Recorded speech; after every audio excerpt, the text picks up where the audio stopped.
Yeah, sorry all. Okay. I set it for like 1 hour 15 minutes. I don't know why it hanged up.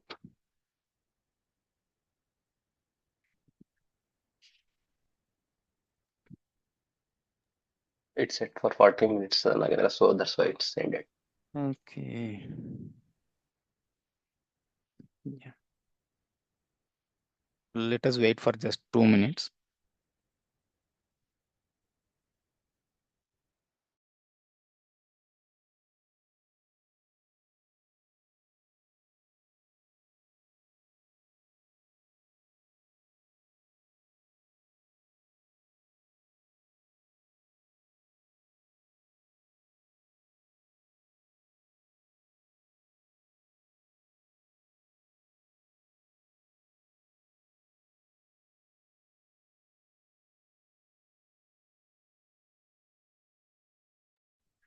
Yeah, let me share my screen. So let's proceed.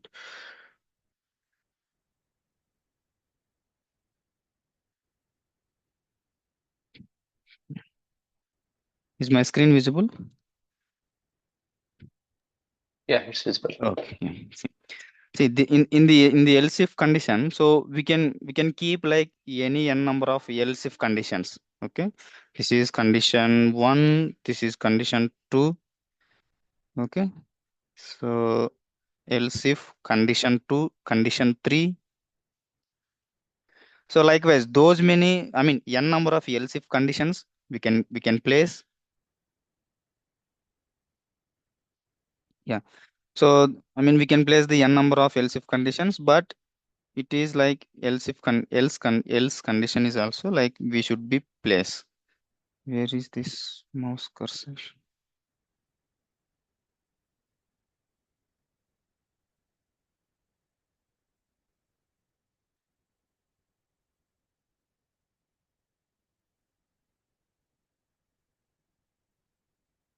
I think it is invisible. Yeah. So this is else condition. Okay. So how the execution behavior in this else if in the sense. So there will be going to be takes place one statement execution in the if and else if. Okay. So any one statement execution. Okay. I don't know what happens to it. Yeah, I mean let it be. So I mean any of these if condition, I mean if condition or either else if condition, either else if this or any of this. So if any one statement is being executed, then rest of these else if conditions won't takes place in the execution. Okay. So in the else if ladder, there will be execution of any one statement. Okay. Same in the else block. Okay. So if the condition is not true, anyhow the else block is getting executed. But if we have like ten if and else if conditions, in the 10 if else conditions, any one will going to be execute based on the condition. But how it executes in the sense, it will be checking the first if condition. If getting true, it will execute the subsequent statements. If this condition is false, again looking for else if condition. If this is done, then it will execute that and will skip the remaining else if blocks until unless like to get it execute. I mean to get the condition gets true, so it will look for all the if conditions whatever we have given. If at all condition is not true for any of the mentioned conditions, then it will go into else block. Okay. So I mean keep it remember. So if condition only executes any one condition statement. Okay. Even though if we placed multiple conditions, it won't take all those executions. Whatever the statement gets true, those block of statements only will get executed in the else if ladder. Okay. So any doubts, any confusion? Let us walk through this compiler level.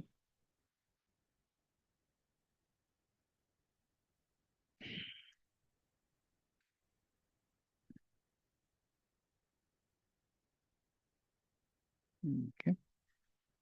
See. Yeah, 1 minute. See. See what I will do. Let us keep something. Yeah, just I will take this. I will take this series. Okay, series. Okay, series. As of now, I will place none. Okay, none is also another keyword we have.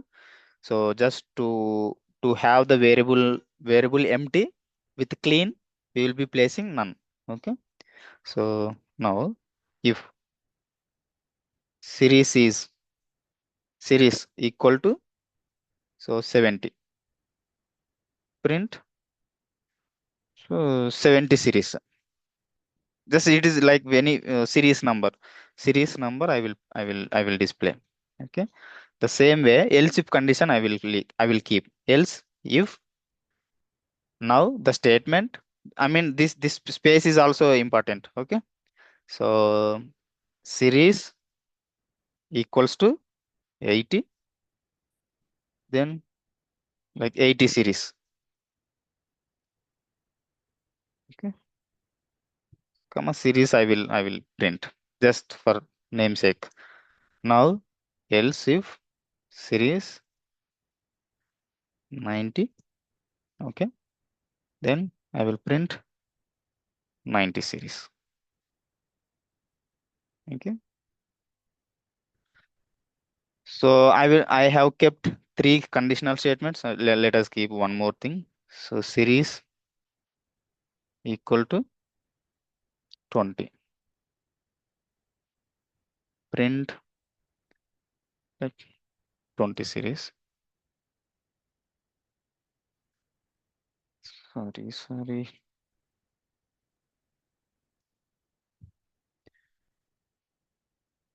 Else if at all any of the condition not satisfied, not true, then by default, so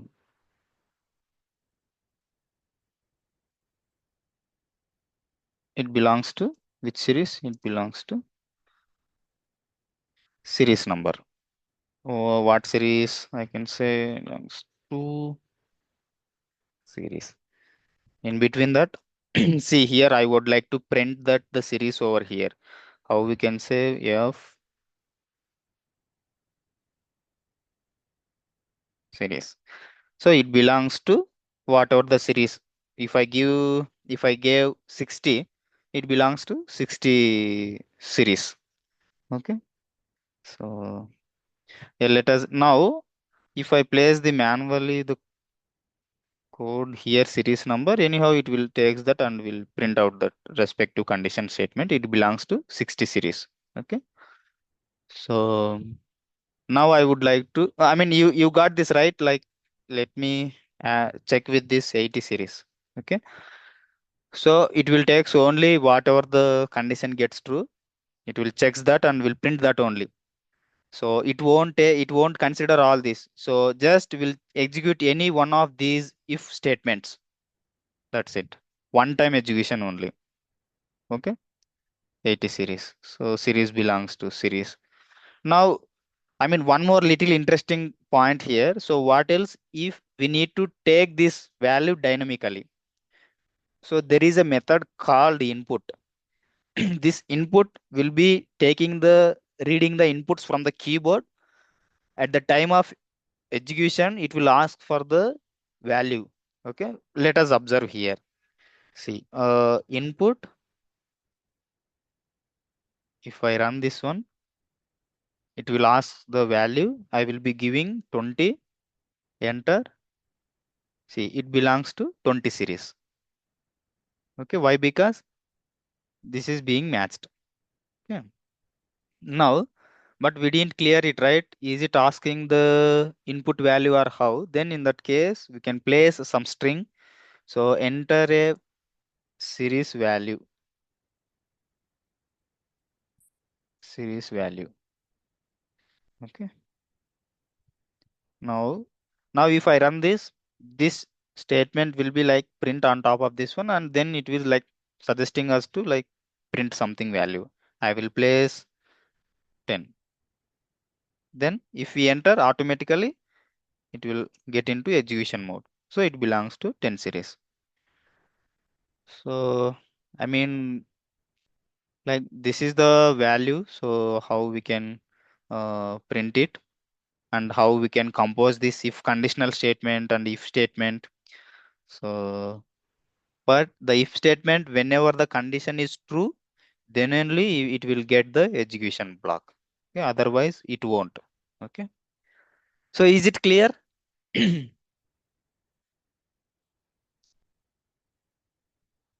Yeah.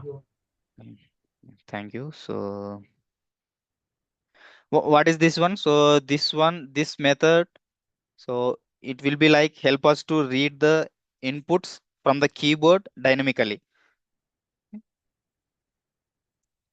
So we'll read input from keyboard. Okay. So we no need to mention manually values and all. So it will dynamically like we'll read that and will assigns to the variable. Okay.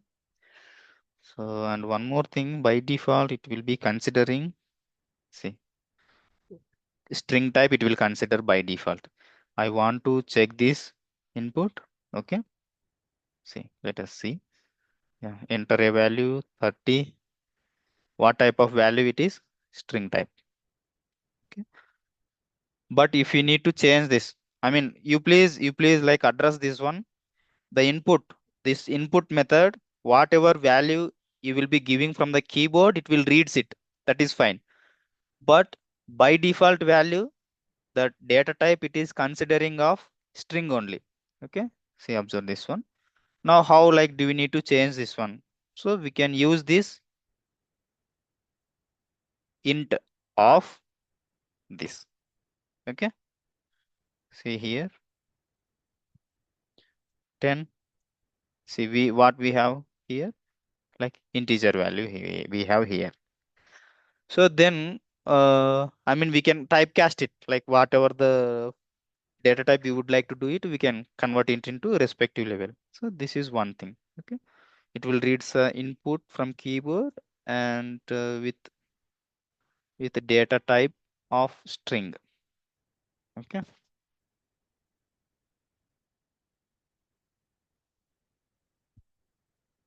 So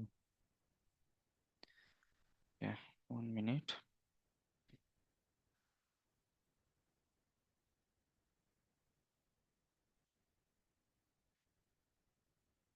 Think it is I mean if you didn't get any of these points, so you please ask me, so I will let you know. Okay. See. Shall we do one exercise? See, the exercise is about what we can say, but it requires not in. Okay, yeah. Let me walk through this.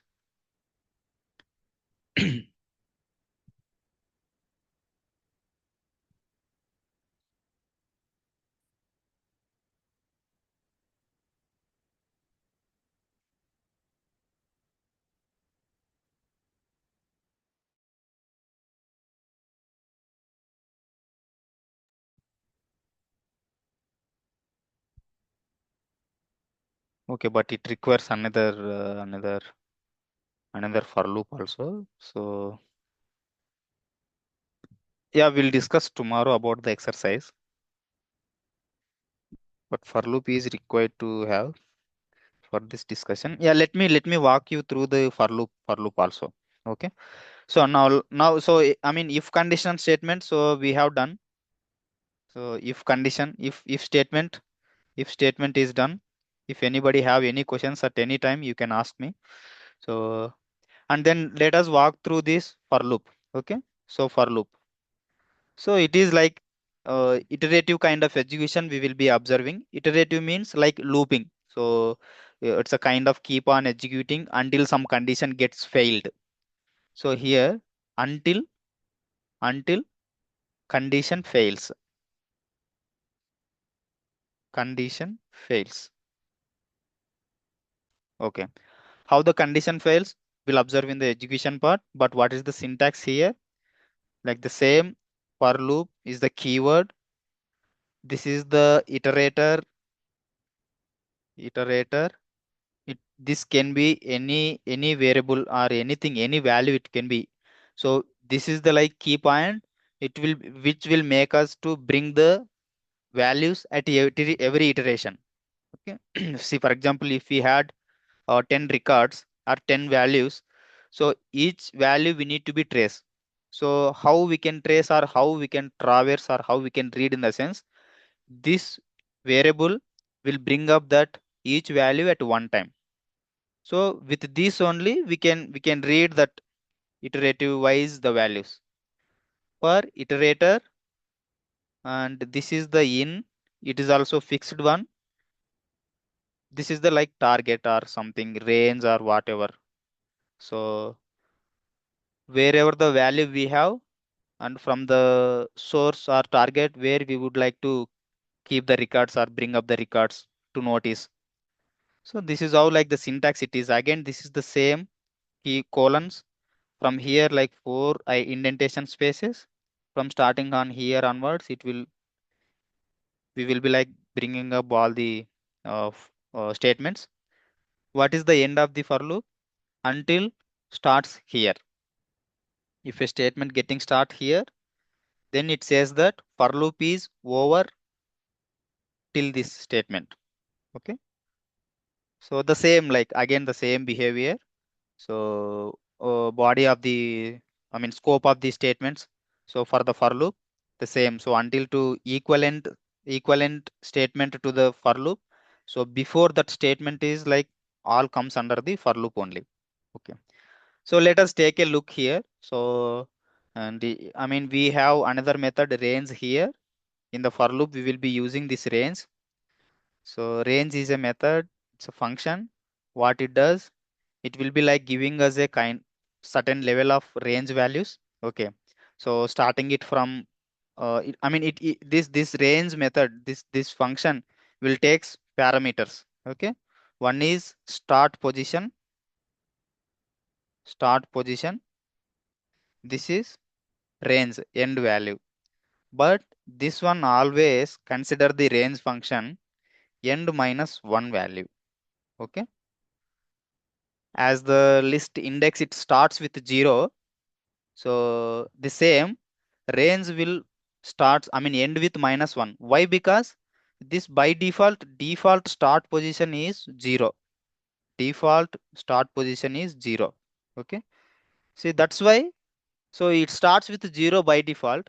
That's why it will always end minus 1. For example, if we have the range numbers of 5, that means by default it starts with 0 and ends with minus 1. That means 4. Okay. So, I mean, nothing strange here. The reason starting with 0 is the n minus 1 rule it will consider. Okay. So, and this is like fixed one. The end minus 1 is fixed. But we can give the start position from the point wherever we requires it. If we didn't mention, it will directly by default consider from the position of 0. And if we mention 1, comma, it will starts with position at 1. Okay. By default, 4 it will consider minus 1, end minus 1, range minus 1. Okay. We can give 2, 3, whatever like start position is. So we can declare. But this one is always end minus 1. Okay. So we'll observe in this here. See, for example, consider if we would like to print the numbers starting from 0 to 9. Okay. Or 0 to 10. How the for loop looks like for. So this is the iterator. The iterator can be anything. I will keep a. So, and this is the again the syntax of for loop. This is in. This is the target. Here, like we can use this range. So range. It takes the start position and the range value. So what we request the 10 numbers to be print. So always it's consider range minus 1. I mean end minus 1. That means I will give 11. So that 11 minus 1, 10. So we can print till 10. I didn't mention here start position. So print to print that value, each value, this is the iterator which will bring up every iteration wise the values, right? So what I will do to access those iterative way of values, I will print here. That's it. So it will starts from 0, right? So 0, 1, 2, 3 until 10 it will print this. So we'll see this one in the console. So take a look here for A in range 11, print A. See 0, 0, 1, 2, 3, 4, 9. Okay. I didn't mention start position. That's why I directly took as 0. Now I will mention start position 1. See. Okay. Till 10 it prints. So I will mention 2. 2 onwards it will print. Okay. Clear? So this is the like variable. It can iterative variable. It can be anything. So uh, iter, iter is another keyword. Like ABC we can give, but we make sure to use this ABC so that we can access that iteratively. Okay, whatever the iteration it comes, will print up. Okay, is it clear? So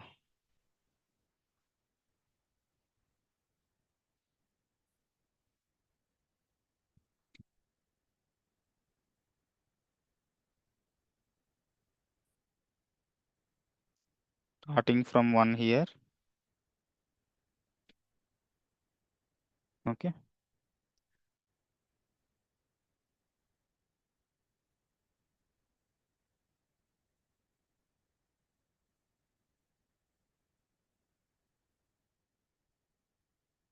okay. See, this is how it behaves. So for loop is like that's simple. Like we can say that's it. Okay, but we can see that like wherever the possible ways how the for loop can be used. These are all like we will be seeing. So and post this one. So for example, I mean yesterday we had discussed about the list, right? So what we can say, emp list, okay, consisting some values. So for example, I will say some marks, okay, 10, 20, 30, 40.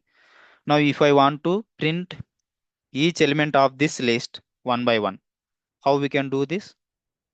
So we can do this for, okay, for mark in marks. Okay, this is one method. Like we will be like keeping this one over here, and inside of this one a iterative variable we will be using. Basis on that one we will try to access each element of the list. See, print mark, what will say like, yeah, mark this one. See, I don't want to see this. I will comment. I will run. Yeah, what it is says syntax error. This one is not required. Okay.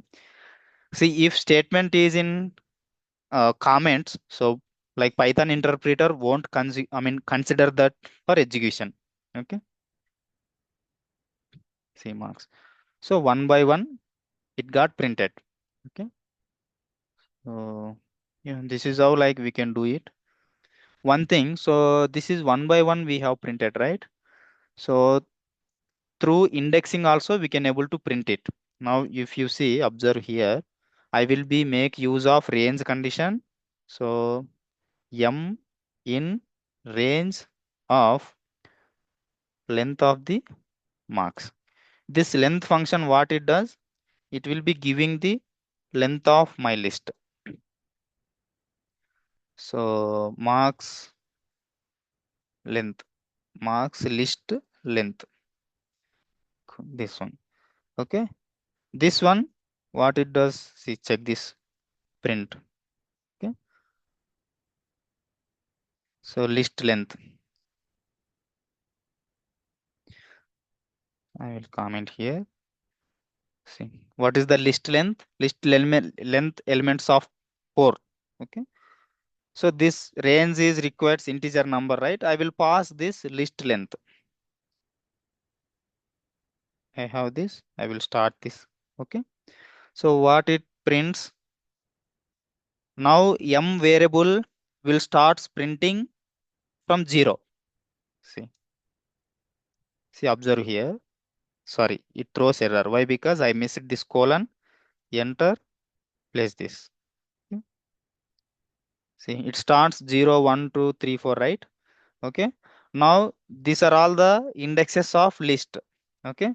Now through that index, I will print that each element. How we can print it through index? This is the list I have. See, I am changing here. Just now I am printing each element by using the index in the for loop. The indexes how I can able to access by using this range function. This end value I have passed by knowing the length of this function. Okay. See, this length I am passing in the range function. So the range is starts at 0th index and to -1. That is 4 length I have. That means -1, 4, -1, 3. So 3. So it starts with 0, 0, 1, 2, 3. So each m prints starts with the 0 to 3. The same index I am printing here. I mean, I am using it to access the list one. Okay. Access using list, using index. Okay. What is the index? Index value is this one and element. Index is this one and then comma core element is. Okay. See, now if you print here, you see this, like this is the index or else, yeah. I mean, this is direct m value and I have used this index for list accessing. And let us comment it. We have clearly in this statement itself. Okay. See, access using index is 0 and element at index 0 is 10. Okay. Let's print this one before getting it print.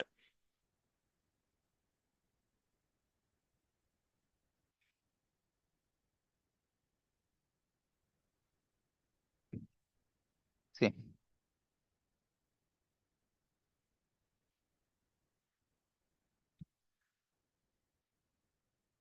anybody, any confusion?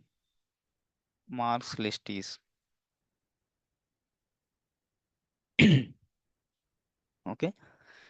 So this is the marks list we have, and this is the indexing through we are accessing it. Before it, this is the direct for loop. We can call it on the marks. And if you would like to access it through index, this is the another method, another approach where we are using this range function. Okay. And inside of this range function, we passed the length of marks list elements, that is 4, and it starts with 0 and it has printed starting from each element. Okay.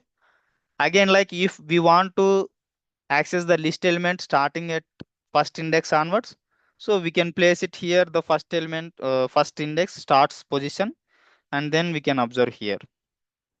See the same behavior. It avoids the accessing of 10 and initiated from the 20th element. I mean, second element, 20th value. Okay. So you please try to do some practice. Okay, I will share all of these to you. Okay. So if anybody have any questions, you can ask me. I will let you know. Okay.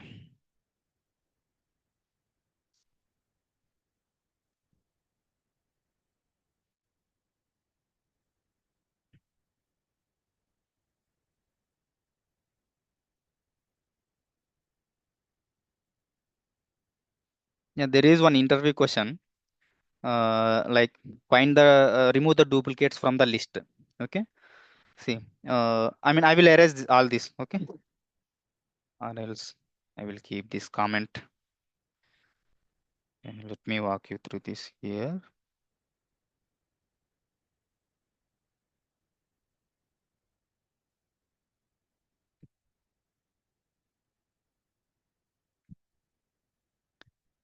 See, what is this? I mean, we have one list. So what is like L1 is my list. It has same like 10, 10, 20, 30, 30, and 40. Okay. Now the question is like, so remove duplicates.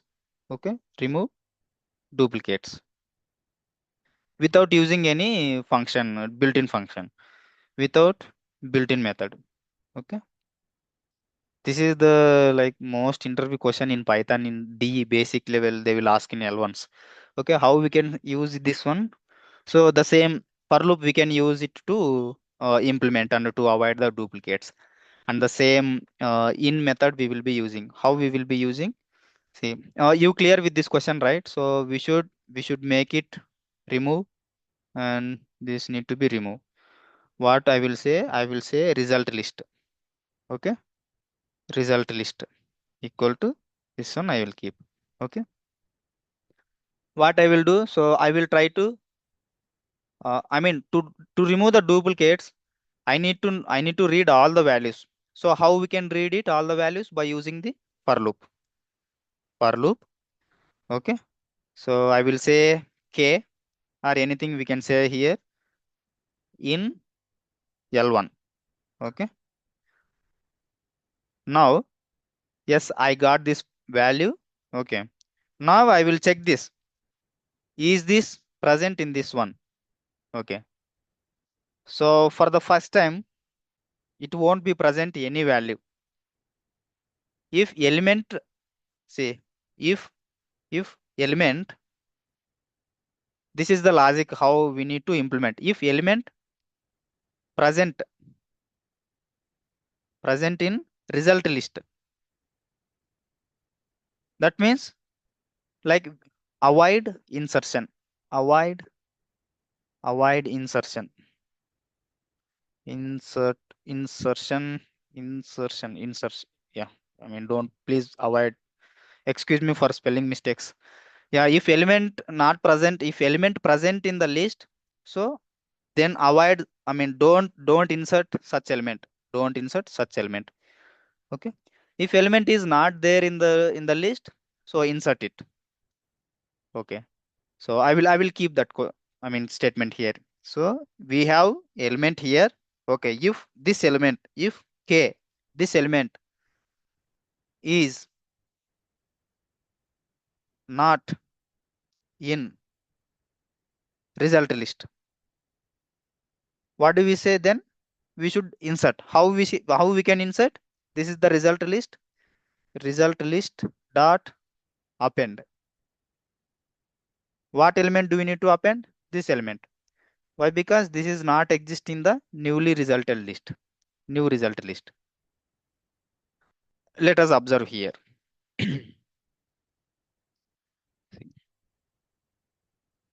I have input list 10, 10, 20, 30, and 40. Okay. The result list I will declare here. Now I want to remove the duplicates. Okay. So now how we can say, first of all, I should access this input list. How we can access it? We know that for I in L1. So directly I can take this element through K iterator. See, each element we have received and we have accessed it. So now how we can do this? Now we should check that condition. See, if at all the condition is I mean, if at all the element is not present, I will try to add it. Yeah, let me write it. So if k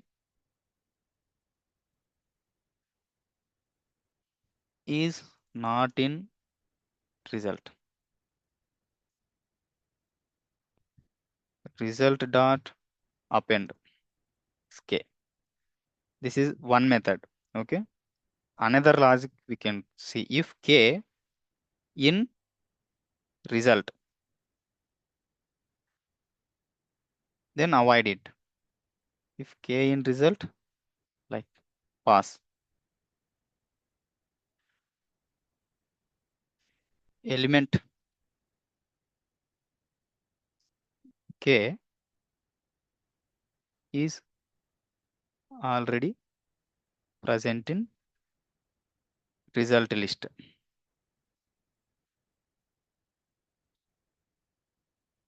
Okay. Else result dot append. See, first of all, let's observe till here only. Okay. Print result list.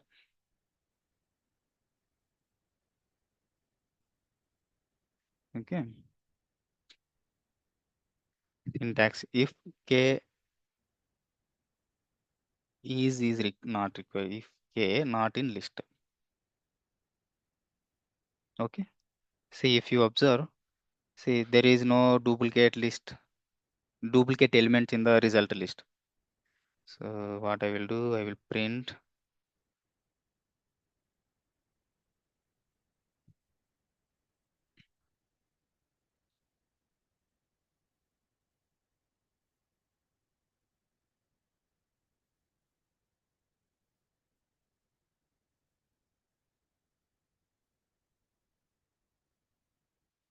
this is the input list where we are having duplicates.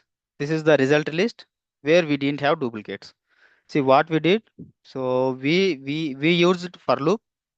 We were able to access each element through k iterator. Now I am checking that element.